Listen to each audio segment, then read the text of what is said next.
Csöngedi Nikolett. Tanuljuk meg ezt a nevet, mert egész rövid idő alatt kellett beugrani egy olyan szerepbe, ugye a Fanchettből a Szuzanna szerepében, ami nem egyszerű. Mennyi idő állt rendelkezésére a kislánynak, és hogy tudtátok ezt megoldani? Hát úgy volt ugye, hogy csütörtök este tudtuk meg, igazság szerint. Pénteken még ugye nem volt egész biztos, hogy most van betegség, nincs betegség. Tehát tulajdonképpen lelkileg pénteken délelőttől készültek fel, ami azt jelenti, hogy péntek, szombat és vasárnap délelőtt próba és délután előadás. A próbák alatt ő hogy bírta ezt a terhet szerinted?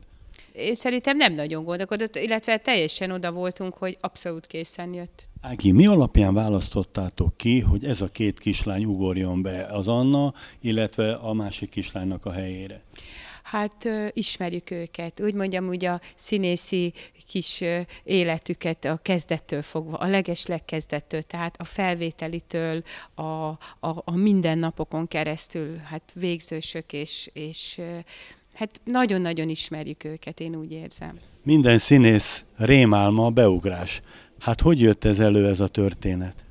Így van, egy valóban nehéz feladatról van szó. Igazából úgy jött ez a történet, hogy a tanárnő, illetve a tanár úr felhívtak engem telefonon, és mondták, hogy lenne egy ilyen lehetőségem, és mondtam, hogy nagyon szívesen kipróbálnám, illetve hogy vállalom a beugrást, ugyanis ez egy nagy kihívás számomra is, és nagyon vártam, hogy végre megmutathassam magam.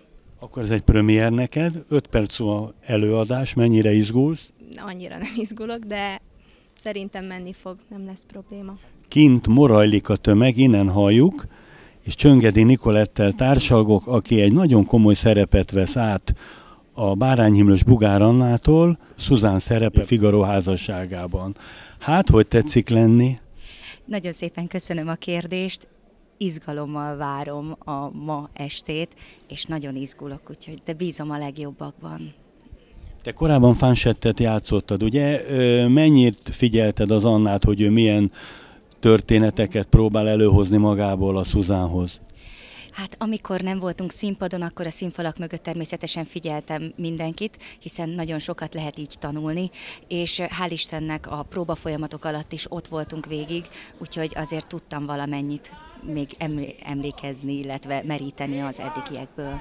Ez egy önálló Szuzán szerep lesz, vagy pedig az ő korábbi alakításához kell kopíroznod? Mindenképpen azok alapján fogok ma fellépni, illetve megpróbálni alakítani ezt a szerepet, amit láttam, természetesen belőlem is lesz egy kis rész.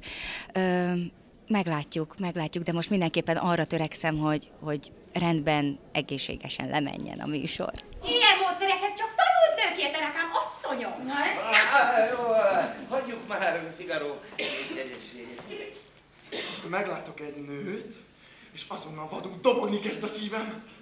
Kannibál, félreven szerelem szóra, meg a kényszóra. Olyan heves bennem a vágy, annyira szeretném azt mondani valakinek szeretlek, hogy közben föl alá rohangálok a parkban, és egyre ezt hajtogatom a grófinak, neked, a fáknak, a felhőknek, a szélnek, ami elfújja őket a többi hiába való szóval együtt. Tegnap Marcelinával találkoztam. Lány, asszony, milyen érdekes szavak, milyen izgalmasak. Ez mindjárt megkergül.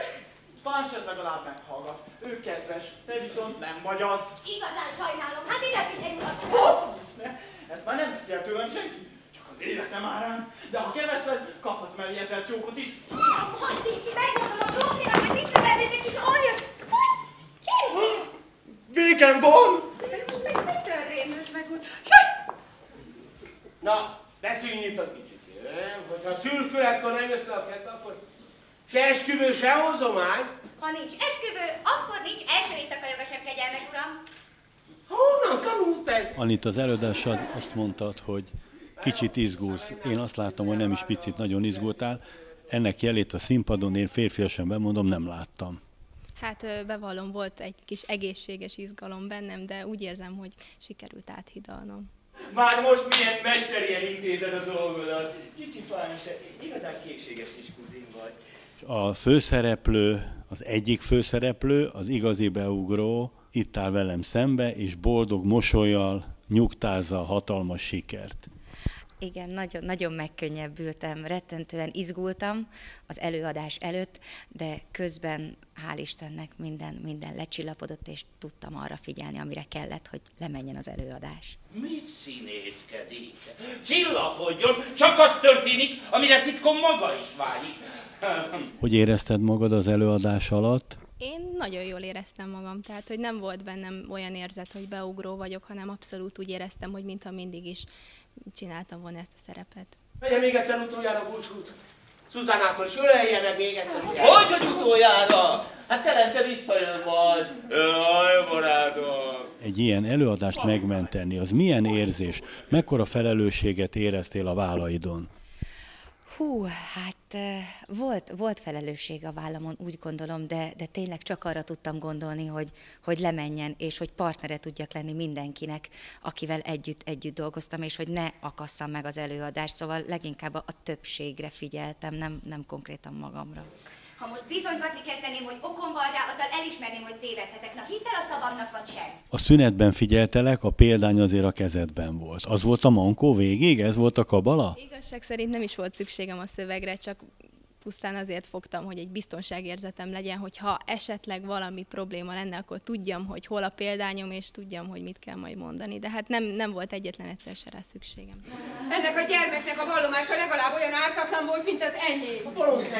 Azt vettem észre, ez lehet, hogy a KK-n is csomót keresek, hogy az első 3-4 mondatodnál fönn volt valahogy a hangod, akkor lehetett az izgulást érezni. Talán ez az első jelenetben volt. De utána, ahogy ez a jelenet lement, utána beletaláltál, és végigvitted úgy, ahogy flottul, ez kellene. Legalábbis én így láttam. Igen, én is ezt éreztem az elsőnél, az első megszólalás, az nagyon izgatottá tett, és végül is onnantól kezdve már úgy éreztem, hogy hadd menjen, ahogy jön. És a folytatás?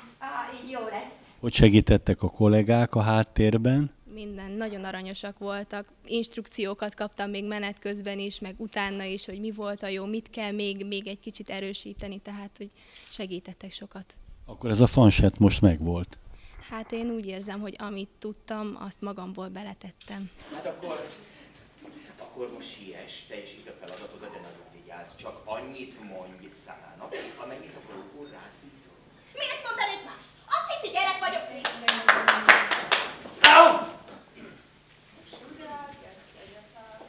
Mennyire izgultál a gyerekeid miatt? Hát persze, hogy izgultam, nagyon izgultam, rettenetesen, de amikor már belépünk a színpadra, akkor már nem lehet úgy izgulni, mert mindenki, amit tud, csinál. Tehát nem szabad, hogy lássák, hogy mi izgulunk. Az előadásból nem látszott, a fansettet játszó kislány az egyből benne volt, a másik kislány körülbelül olyan 2-3 perc után teljes mértékben, mint hogyha 20-szor játszotta volna. Úgyhogy most egy kicsit elemeztük a dolgokat, az volt az érzésem, hogy ha az ember egy drámába ugrik be, ugye akkor abba beteheti a feszültségét. Na most egy vígjátékba könnyednek kell lenni, tehát dupla nehéz, tehát ha nem tripla nehéz, hogy könnyednek, légiesnek, pontosnak, tehát fantasztikus, mennyire koncentráltan oda kell figyelni, és még jókedvűnek is kell lenni, tehát nem megy az, ha valaki görcsös, mi egymás, na hát ők csodálatosan megoldották. Mondtam, hogy ha lehetne, hogy most így nagyon sírjak, akkor biztos sírnék értük. Köszönjük és gratulálunk a gyerekeknek még egyszer. Hát mi is köszönjük, és nagyon-nagyon boldogok vagyunk.